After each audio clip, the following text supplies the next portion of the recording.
Hello guys, in this video I'm gonna show you how to simulate a game in Madden NFL 27. When you're on the screen where you can choose between different formations, look along the bottom of the screen for the Super Sim option. You'll see the button you need to press, and on my controller it's the left stick or L3 button. Once you open Super Sim, you'll get several different simulation options.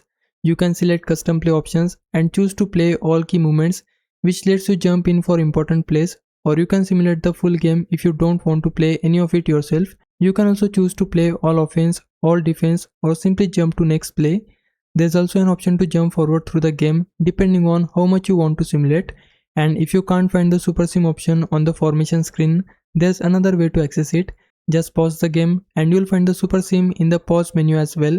From there, you can access the same simulation options and choose how much of the game you want to play yourself.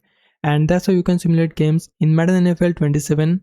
Hope this helps. Leave a like and subscribe my channel. For now, thanks for watching.